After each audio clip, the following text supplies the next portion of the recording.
नमस्कार, आप देख रहे हैं न्यूज 11 भारत स्पेशल। मैं हूं अभिषेक सिन्हा आपके साथ। चर्चा करेंगे आज दो तीन खबरों पर। पहली और सबसे अहम खबर तो यह है कि धनबाद जेल में जो अमन सिंह की हत्या हुई है उस पर आज झारखंड उच्च न्यायालय ने तल्ख टिप्पणी कर दी है। झारखंड हाईकोर्ट ने यह कह दिया है कि इस हत्याकांड के पीछे बड़ी साजिश की बू आ रही है। कई बड़े लोग इसमें इन्वॉल्व हो सकते हैं, कई बड़े लोगों का नाम हो सकता है। और झारखंड उच्च न्यायालय ने सरकार से जवाब मांगा है कि आखिर हथियार अंदर कैसे पहुंचा, इतनी बड़ी साजिश को अंजाम कैसे दिया गया। मामूली से कांड में बाइक चोरी के मामले में इतना बड़ा हत्यारा अंदर कैसे चला जाता है जो कि जेल परिसर के अंदर दिन दहाड़े गोलियां चलाता है। करेंगे चर्चा इस पर। जो दूसरी सबसे बड़ी खबर हम आपको दिखाएंगे वो ये खबर होगी कि वन विभाग की नहीं सुनती बोकारो पुलिस। बोकारो पुलिस को वन विभाग चिट्ठी पर चिट्ठी लिख रही है जमीन घोटाले से संबंधित मामले के लिए, लेकिन बोकारो पुलिस सुनने को तैयार नहीं है। नतीजा यह होता है कि भाजपा के प्रदेश अध्यक्ष ने डीजीपी को चिट्ठी लिख दिया है, बाबूलाल मरांडी ने। अब उस चिट्ठी पर पुलिस क्या कार्रवाई करती है, इस पर भी विपक्ष के तेवर तल्ख हैं और आने वाले शीतकालीन सत्र में बड़ा हंगामा होने के आसार हैं। साथ ही साथ संथाल में बाबूलाल मरांडी लगातार रैलियां कर रहे हैं। संथाल की सीटों को जीतने के लिए भाजपा अपना तमाम दमखम लगा रही है। तो चर्चा की शुरुआत करते हैं सबसे पहले जेल से। धनबाद जेल हत्याकांड के बाद सनसनी फैली हुई है, लेकिन अब मामला और गंभीर होता जा रहा है। दरअसल मामला आज इसलिए और गंभीर हो गया कि एक तो झारखंड हाईकोर्ट ने इस मामले में स्वतः संज्ञान ले लिया और दूसरा आज हाईकोर्ट ने यह बात कह दी कि इस हत्याकांड के पीछे बड़ा षड्यंत्र रचा गया है।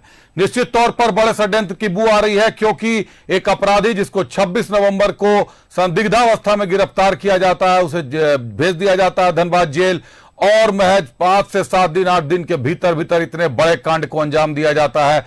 अमन सिंह जो खौफ माना जा रहा था कोयलांचल का, उत्तर प्रदेश के कई मामले उस पर दर्ज हैं। झारखंड में जेल जाने के बाद उस पर कई मामले दर्ज हुए रंगदारी के और सुपारी किलिंग के। उसको इतनी आसानी से मार गिराया गया, अंदर 2 पिस्टल चले गए, 5 मोबाइल चली गई। और जो सबसे अहम सवाल है कि कांड के 24 घंटे बाद तक धनबाद पुलिस, जेल प्रशासन मिलकर भी हथियार नहीं खोजने सकी। हथियार तब मिला जब सीआईडी की टीम आईजी असीम विक्रांत मिंज के नेतृत्व में वहां पहुंचती है, बातचीत होती है, सीसीटीवी फुटेज की जांच की जाती है। आरोपी, हत्या के आरोपी सुंदर महतो से लंबी पूछताछ करती है सीआईडी की टीम। कहां कहां मूवमेंट हुआ उसका, कैसे पहुंचे हथियार तक, तब जाकर हथियार बरामद होता है। यहां जो सबसे गंभीर मामला है कि 24 घंटे बाद अगर हथियार मिला है तो उस पर आखिर कितने निशान बचे होंगे। सबसे पहले देखिए ये रिपोर्ट। धनबाद जेल हत्याकांड पर हाई कोर्ट गंभीर। हाई कोर्ट ने जताई बड़ी साजिश की आशंका। हाई कोर्ट ने राज्य सरकार से मांगा जवाब। हाई कोर्ट ने पूछा कैसे हुई सुरक्षा में चूक। धनबाद जेल में कैदी अमन सिंह की हत्या को लेकर हाई कोर्ट ने राज्य सरकार से जवाब तलब किया है। सुनवाई के दौरान हाई कोर्ट ने कहा कि ये एक बड़ी साजिश की ओर इशारा कर रहा है। कोर्ट ने कहा है कि जेल में हथियार पहुंचाना और हत्या होना गंभीर बात है। साथ ही पूरे मामले पर राज्य सरकार को जवाब दाखिल करने को कहा है। वहीं मुख्यालय पर एसआईटी बनाकर जांच करने को कहा है। इधर अमन सिंह की हत्या के बाद धनबाद जेल की सुरक्षा बढ़ा दी गई है। ये आने जाने वाले व्यक्ति को चेक करना, बारीकी से चेक करना है। चेक कर रहे हैं जी बिल्कुल। देखिए दो जवानों को लगाया गया है कि हम यह कहें कि जिस तरह जो घटना जेल में घटी है उसको लेकर पूरी तरह से अब अलर्ट में है जिला प्रशासन। अगर खैर यह पहले भी अलर्ट में हुई होती तो इस तरह की घटना नहीं घटी होती। कुछ चेक किए, हाँ, झोला वगैरह, बैग वगैरह सब। अच्छा, निर्देश दिया, किनके द्वारा निर्देश दिया गया है? पूरा टेस्ट करना है वरीय पदाधिकारी के द्वारा जी, पर जांच करके अंदर जाना। हाँ। धनबाद जेल की सुरक्षा बढ़ा दी गई है। सघन तलाशी की जा रही है। वही मुलाकातियों को एंट्री नहीं दी जा रही, जिससे बंदी के परिजन परेशान नजर आ रहे हैं। आज नहीं, शुक्रवार को मिलने देंगे। कब मिलने देंगे? शुक्रवार को। तो आज अभी बीच में नहीं मिल रहा है? नहीं, बोला नहीं मिलने देंगे आज। बोला कि शुक्र को मिलने देंगे। नहीं पूछे कहाँ है? हम बोल रहे हैं तो बोला से गोली मार दिया। बागमारा विधायक ढुल्लू महतो ने अमन सिंह हत्याकांड को अधिकारियों की साजिश करार दिया है। उन्होंने धनबाद पुलिस पर सवाल उठाए। साथ ही धनबाद में बढ़े क्राइम के ग्राफ के मामले को शीतकालीन सत्र में उठाने की बात कही है। यही नहीं, ढुल्लू महतो ने धनबाद के पुलिस कप्तान को हटाने के लिए दिल्ली के जंतर मंतर पर धरना देने का भी ऐलान किया है। वहीं बाबूलाल मरांडी ने भी हत्याकांड में जेल अधिकारियों की मिली भगत का आरोप लगाया है, जबकि जेएमएम विधायक सीता सोरेन ने सरकार का बचाव किया है। गैलेक्सी फर्नीचर मॉल से सजाए अपने सपनों का घर। रांची का एकमात्र सर्वश्रेष्ठ फर्नीचर मॉल, किफायती दाम पर बेहतरीन फर्नीचर उपलब्ध। अपने बेडरूम और ड्राइंग रूम को दे मॉडर्न लुक। फर्नीचर की खरीद पर 20% की छूट। ये बिना जेल के कोई अधिकारी के कॉन्हायवेन से ये संभव नहीं हो सकता है कि रिवॉल्वर वहाँ तक जाए, गोलियाँ वहाँ तक पहुँचे और अपराधी को अपराधी मार दे। तो ये तभी संभव हो सकता है जब जेल के पूरी स्टाफ, उसमें से जो प्रमुख लोग हैं, उसमें बिना सम्मिलित हुए ये काम संभव ही नहीं हो सकता। जेल के अंदर एक व्यक्ति की हत्या हो जाए और वो भी रिवॉल्वर से हो, गोलियों से हो, तो ये बिल्कुल भयावह स्थिति है, अराजक स्थिति है। मैं सरकार से गुजारिश करूंगा कि जिस तरह से और लोगों को किया गया है निलंबित, उसी तरह से एक बड़े पदाधिकारी को भी जो जेल प्रशासन में बने हुए हैं उनको भी करने के बाद मुअत्तल तब जांच की शुरुआत की जाए, क्योंकि ये बहुत बड़ी संभावना है कि सबूतों के साथ छेड़छाड़ हो सकता है। घटना कहानी घटती है। अभी विपक्ष के पास कोई मुद्दा ही नहीं है, मुद्दा विहीन है, तो इसी तरह का घटना को लेके पकड़ लिए हैं कि लॉ एंड ऑर्डर यहाँ पर ध्वस्त है। 24 नवंबर को यूपी के बागपत जेल में बजरंगी हत्याकांड का सीन रिक्रिएट। 26 नवंबर को बाइक चोरी के इल्जाम में सुंदर महतो गिरफ्तार। 3 दिसंबर को धनबाद जेल में अमन सिंह की गोली मारकर हत्या। 4 नवंबर को जेल परिसर से हत्या में इस्तेमाल 2 पिस्टल बरामद। 5 दिनों की रिमांड पर हत्या का आरोपी सुंदर महतो। धनबाद मंडल कारा का jailer Mohammad Mustakim Ansari suspend. Jailer पर विभागीय कार्रवाई भी चलाने का निर्देश। 2 कक्षपालों की संविदा रद्द, 5 कक्षपाल निलंबित। जेल में गैंगस्टर अमन सिंह की हत्या से हड़कंप मचा है। सोमवार को सीआईडी के आईजी के नेतृत्व में धनबाद जेल में न सिर्फ जांच की गई, बल्कि आरोपी सुंदर से पूछताछ भी हुई। लेकिन जेल में हत्या से कई सवाल उठ रहे हैं। धनबाद मंडल कारा में कैसे पहुंचा हत्या? कैसे सुंदर महतो अचानक पुलिस की गिरफ्त में आया? दोपहर 12 बजे से 3 बजे तक कैदी सेल में बंद रहते हैं। ऐसे में सुंदर महतो सेल से अस्पताल वार्ड कैसे पहुंचा? हत्याकांड के पीछे सुंदर समेत बाकी के 3-4 लोग कौन हैं? घटना के 24 घंटे बाद मिला हथियार, क्या कर रही थी पुलिस? न्यूज़ 11 भारत के लिए दुमका से राकेश और धनबाद से अशोक के साथ ब्यूरो रिपोर्ट। धनबाद में गोलियां चलती हैं, जेल के भीतर अपराधी अमन सिंह मारा जाता है। निश्चित तौर पर धनबाद के लिए अमन सिंह हाल के दिनों में एक खौफ का नाम बनकर उभरा था। कई व्यवसायियों को उसके फोन जा रहे थे। प्रिंस खान और अमन सिंह, ये 2 जो किरदार हो गए थे धनबाद के लिए, ये दोनों किरदार धनबाद पर भारी पड़ रहे थे, पुलिस प्रशासन पर भारी पड़ रहे थे। ये लोग वीडियो कॉल, ऑडियो कॉल और तरह तरह तरीके से व्यवसायियों को धमका रहे थे। कोयले से रंगदारी की जा रही थी, कोयले को लेकर। लेकिन यहां जो एक सबसे बड़ा सवाल उठता है कि क्या अब धनबाद में भी ईडी की एंट्री होने जा रही है? धनबाद में हुए इस हत्याकांड के बाद जो आवाज मुखर हो रहे हैं, जो सवाल उठ रहे हैं, उसमें जो सबसे अहम सवाल है वो ये है कि वर्चस्व की ये लड़ाई 50,000 करोड़ और 1 लाख करोड़ के करीब करीब की कोयला चोरी और अवैध खनन से जुड़ा मामला है। निश्चित तौर पर ईडी अभी अवैध खनन के मामले की जांच कर रही है, साहेबगंज पत्थर के अवैध खनन की जांच कर रही है। लेकिन अगर अवैध खनन की बात होगी तो कोयला सीधे सीधे केंद्र सरकार के नियंत्रण में आता है, केंद्र सरकार के अधिकार क्षेत्र में आता है। और अगर कोयले का अवैध खनन हो रहा है तो यह कहीं ना कहीं से सीधे ईडी को निमंत्रण देने वाली बात है। अगर ये मामला, ये अमन सिंह हत्याकांड का मामला अगर ईडी के पास चला जाता है तो जो प्रतिनिधि भाजपा विपक्ष जो आरोप लगा रहे हैं, कई पुलिस पदाधिकारियों पर आरोप लग रहे हैं, जेल प्रशासन पर आरोप लग रहे हैं, कई लोगों के बेनकाब होने के चांसेस कई गुना ज्यादा बढ़ जाएंगे। यहां आपको एक बात और बता दूं, न्यूज 11 इस बात को पहले दिन से कह रहा है कि अमन सिंह मुन्ना बजरंगी का शागिर्द था। यूपी का खूंखार अपराधी था मुन्ना बजरंगी और उसका शागिर्द था अमन सिंह। मुन्ना बजरंगी ने जिस तरीके से उत्तर प्रदेश में विधायक कृष्णानंद राय की हत्या की थी, ठीक उसी तरीके से अमन सिंह ने भी पूर्व डिप्टी मेयर नीरज सिंह की गोलियों से छलनी कर दिया था, गोलियों से मारकर हत्या कर दी थी।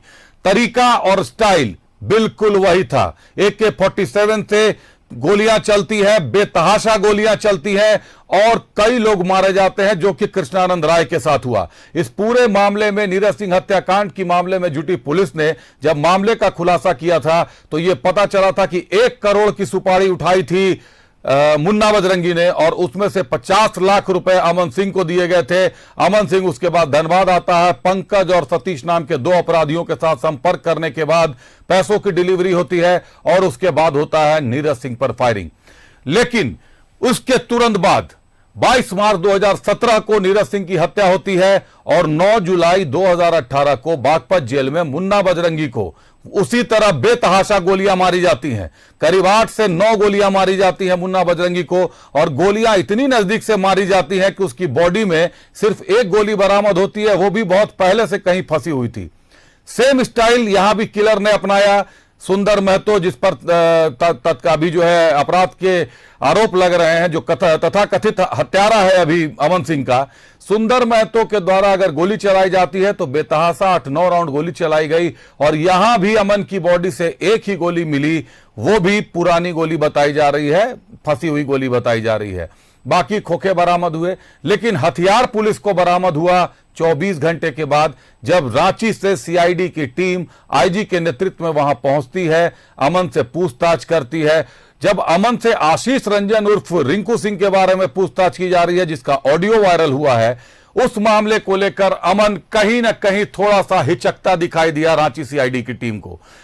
माफ कीजिएगा, सुंदर महतो थोड़ा सा हिचकता हुआ दिखाई दिया CID की टीम को और सुंदर महतो ने CID की टीम को कई बातें बताई, कई बयान दिए, लेकिन हत्या का कारण सुंदर महतो नहीं बता पा रहा है।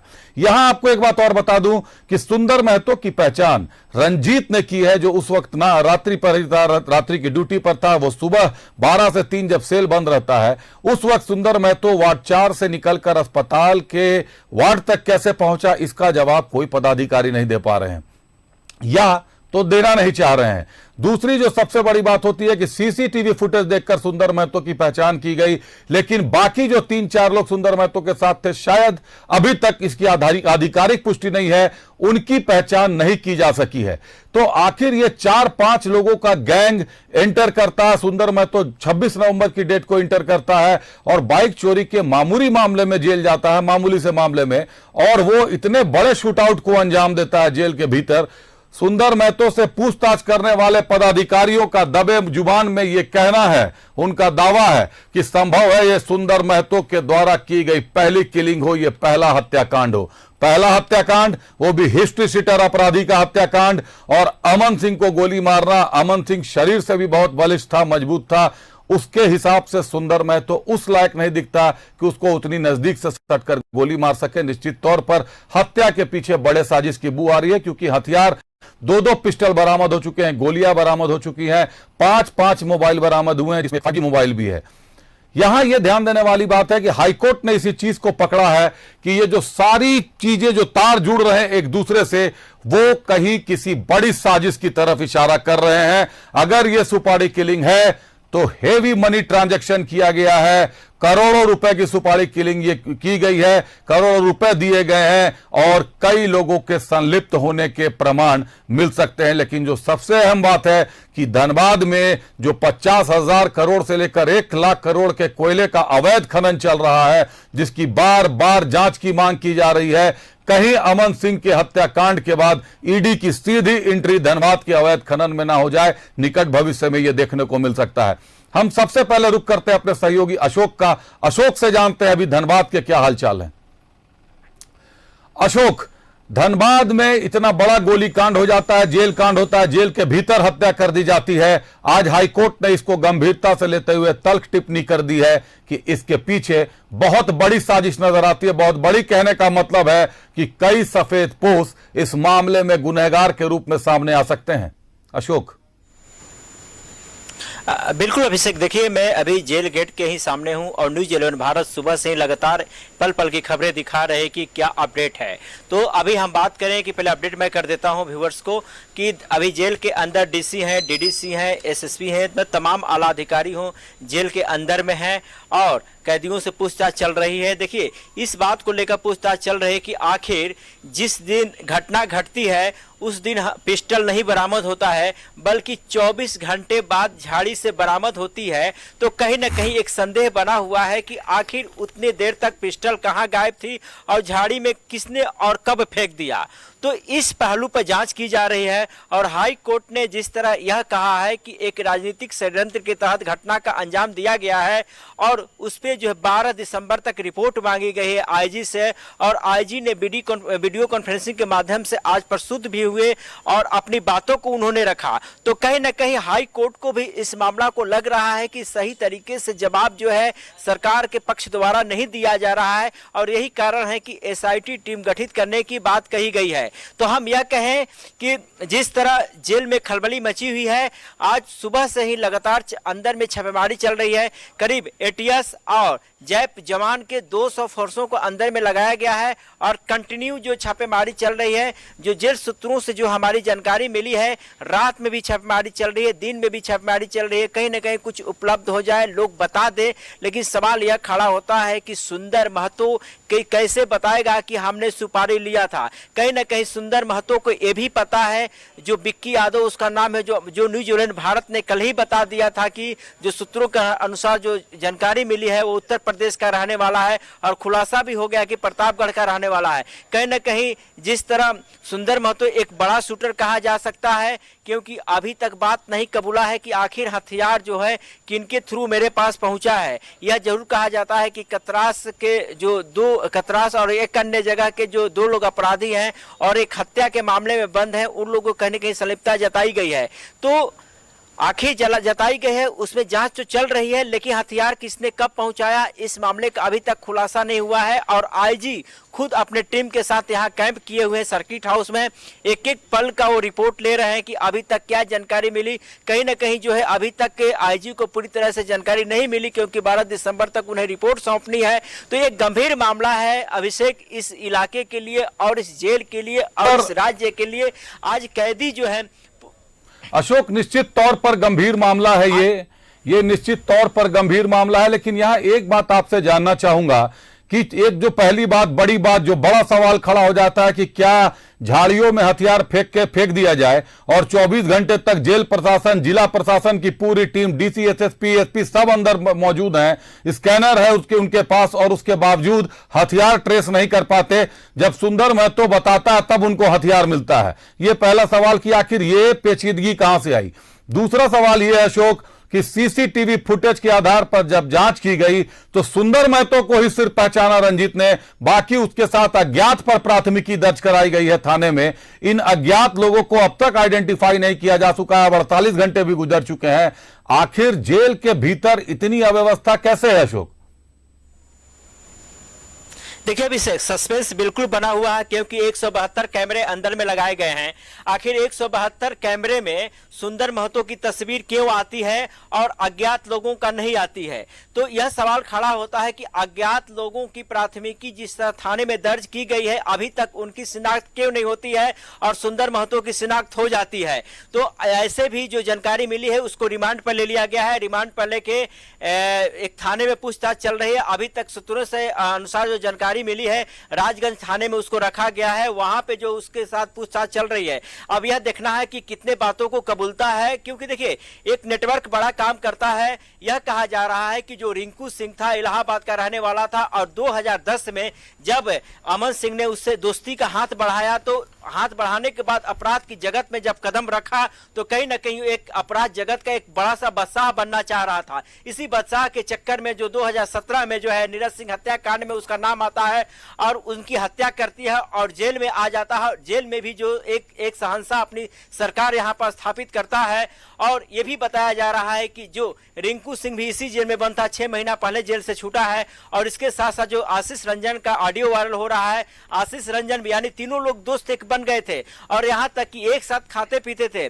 लेकिन उसके परिजन आज अजय सिंह ने कल जो न्यूज चैनल भारत को बताया, उन्होंने बताया कि 6 महीना पहले भी जहर देकर मारने का प्रयास किया गया था मेरे भाई को। तो कहीं ना कहीं उसके बाद किसी का खाना नहीं खाता था, जेल का भी खाना खाने के लिए हिचकता था।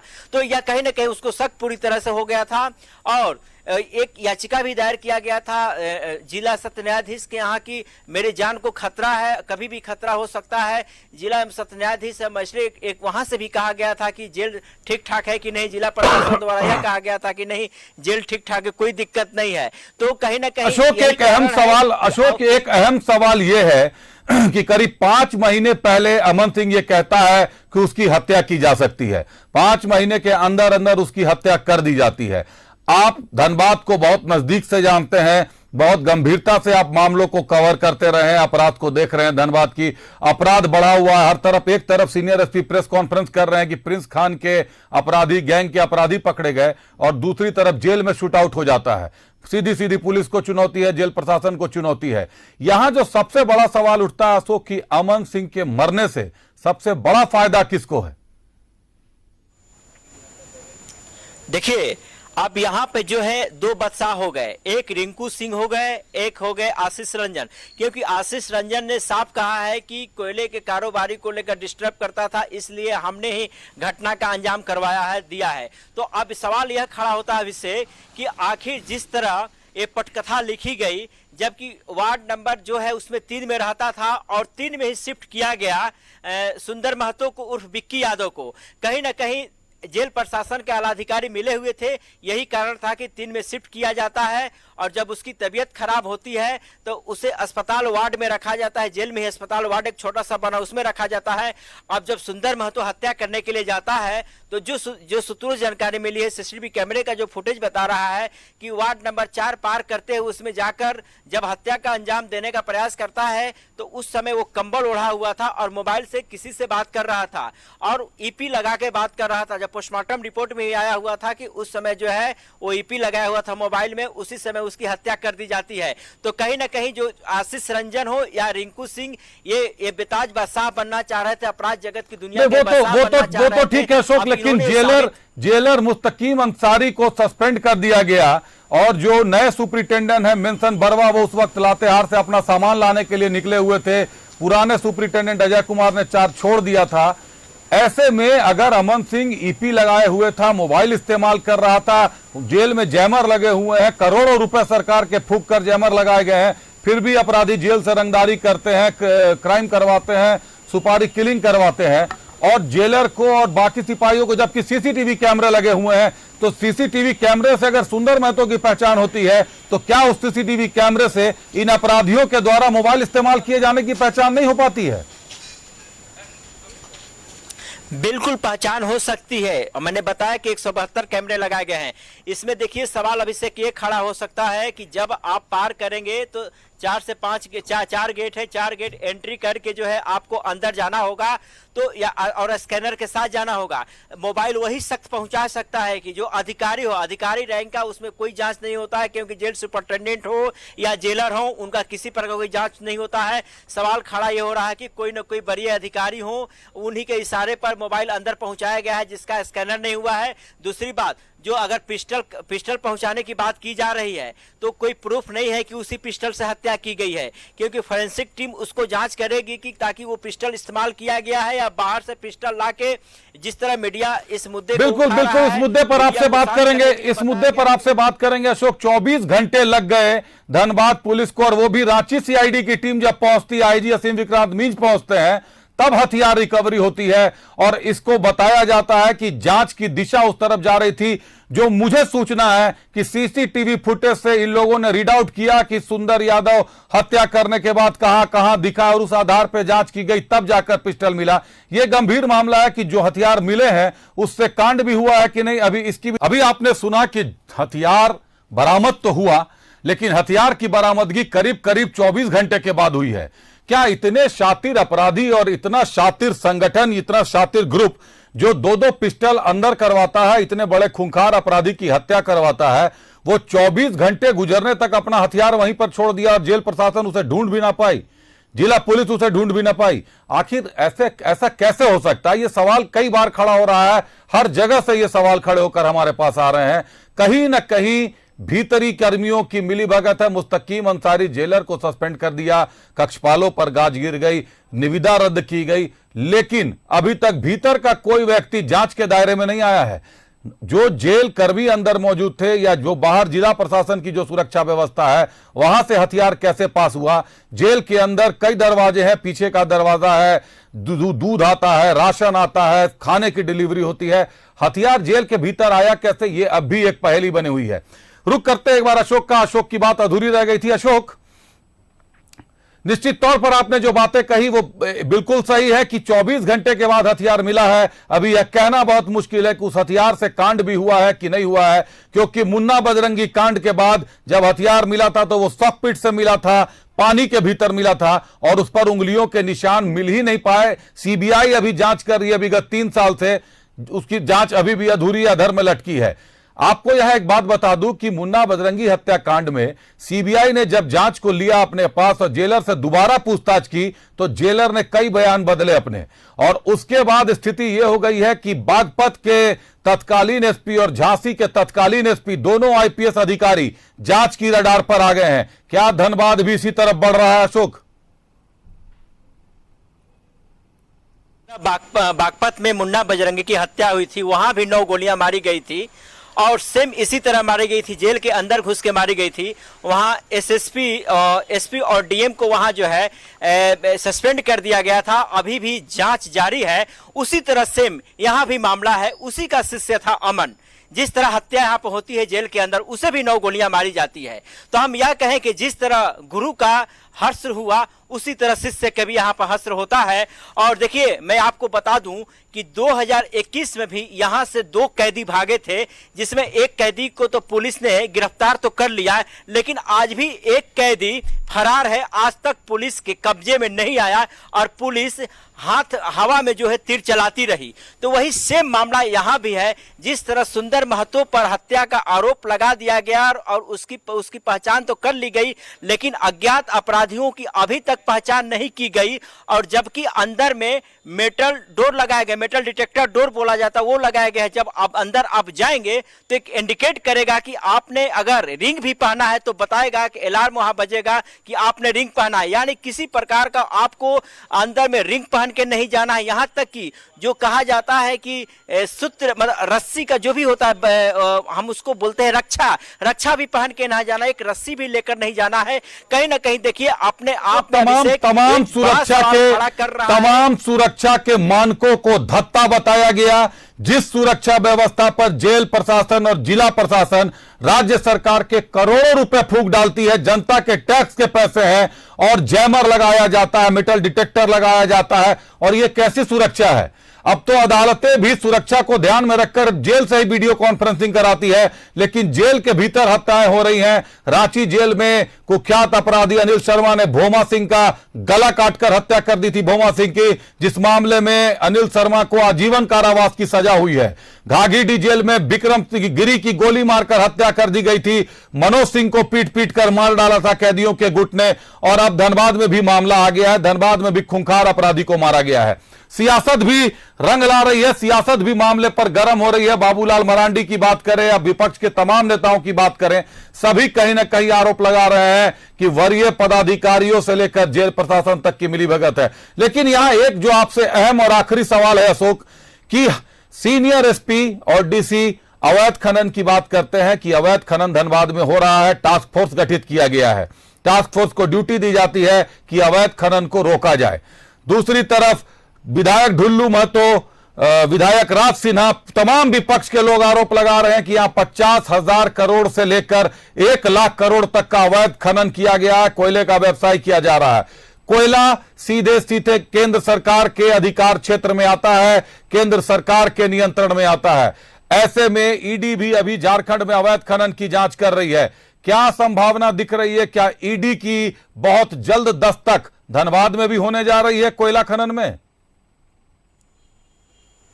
बिल्कुल, अब इससे इनकार नहीं किया जा सकता है कि क्योंकि ईडी एक होती है स्वतंत्र एजेंसी होती है, जबकि लोग कहते हैं कि पार्टी की एजेंसी होती है। देखिए, भारत सरकार की एक एजेंसी है, किसी की भी सरकार है वो स्वतंत्र है जांच करने के लिए। जिस तरह अवैध का कोयले का कारोबार धनबाद में चल रहा है आए दिन, तो लगातार देखिए टास्क फोर्स की बैठक हो रही है। डीसी और एसएसपी संयुक्त रूप से कहते हैं कि हम चेक पोस्ट बनाएंगे, एक एक जगह चेक जांच वहां पर करेंगे, लेकिन यहाँ एक भी ट्रक नहीं पकड़े जाते हैं। वही ट्रक जो है गिरिडीह और आसपास जिले में पकड़े जाते हैं, यहाँ तक कि बनारस में पकड़े जाते हैं। वो ट्रक के आखिर ट्रक कैसे पार होता है, और यहाँ के आला अधिकारियों के आंख में हम यह कहें कि धूल झोंक का झोंक दिया जाता है या टीन का चश्मा पहन लेते हैं कि ताकि उनको नजर नहीं आता है। जब पकड़ लिया जाता है तो यह कहा जाता है कि वो स्टॉक वाला कोयला था, वही कोयला जा रहा था, वहां पे पकड़ लिया गया। तो हम यह कहें कि वो दिन दूर नहीं है। लगातार पुलिस की ये बात सामने आती रहती है, स्टॉक का कोयला बताया जाता है, तमाम हथकंडे अपनाए जाते हैं, लेकिन इससे इनकार नहीं किया जा सकता कि धनबाद का कोयला घोटाला, धनबाद में अवैध खनन 50,000 करोड़ से लेकर 1 लाख करोड़ तक का हुआ है। और हमाम में बह रही हमाम में किसने किसने नहाया है, मुझे लगता है, और ये बहुत स्वाभाविक सी बात है कि अवैध खनन पर ईडी जांच कर रही है, पत्थर पर जांच पर अभी केंद्रित है, लेकिन बहुत जल्द यह मामला कोयले की तरफ डाइवर्ट होने जा रहा है। और अमन सिंह के हत्याकांड ने, चूंकि ये कोयले पर वर्चस्व की लड़ाई है, कहीं ना कहीं इसका रास्ता खोल दिया है। बहरहाल पूरे मामले पर अपनी नजर बनाए रखिएगा। अशोक, हमसे जुड़े रहने के लिए बहुत धन्यवाद।